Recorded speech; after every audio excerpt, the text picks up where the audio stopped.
সরকার পরিবর্তন হয়েছে কিন্তু নীতির পরিবর্তন হয়নি। এই দেশ স্বাধীন হওয়ার পরে 47 সনের পত্রিকা আজ পর্যন্ত এই দেশে ইসলামী বান্ধব কোনো সরকার আসে নেই। সরকার পরিবর্তন হয়েছে কিন্তু নীতির পরিবর্তন হয়নি। আজকে আমাদের অবস্থা এরকম টালমাটাল।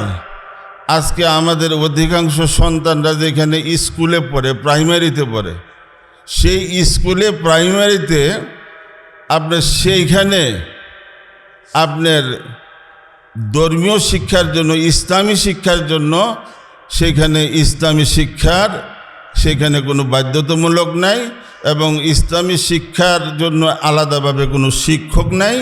সেইখানে এই বর্তমান সরকার আপনার সেইখানে সঙ্গীত, নৃত্য, চারুকলা এইগুলি শিক্ষক নিয়োগ দেওয়ার জন্য তারা আপনার নীতিগতভাবে সিদ্ধান্ত করছে। তাহলে আমাদের এই যে প্রজন্ম, অনাগত প্রজন্মর ভবিষ্যৎ কি হবে? তাদের ভবিষ্যৎ কি হবে? এই জন্য আমাদের সকলে সতর্ক থাকতে হবে এবং এটা নিয়ে জনমত সৃষ্টি করতে হবে এবং এইটা জনদাবিতে পরিণত করতে হবে। আরেকটা বিষয় যেটা আমরা আল্লাহর কাছে দোয়া করি, আমাদের জন্য একজন আমিরুল মুমিনিন দরকার, একজন আমিরুল মুমিনিন দরকার। এই উম্মতের এই অবস্থার জন্য, সঠিকভাবে এই উম্মতকে রাহনুমাই করার জন্য একজন আমিরুল মুমিনিন দরকার।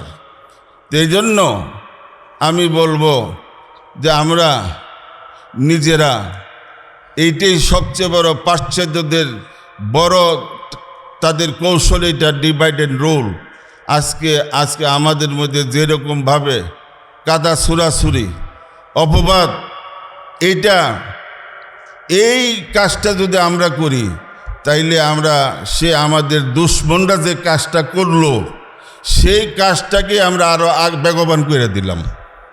এই জন্য আমরা নিজেরা যাতে কোনো রকমের কাদা ছোড়াছুরি না করি, কারো ব্যাপারে কোনো রকমের মন্তব্য আমরা না করি। আল্লাহ পাক আমাদেরকে সময়ে সঠিক বোঝ এবং পদক্ষেপ গ্রহণ করার আল্লাহ পাক আমাদেরকে তৌফিক দান করেন। ওয়া আখিরু দাওয়ানা আলহামদুলিল্লাহি রাব্বিল আলামিন।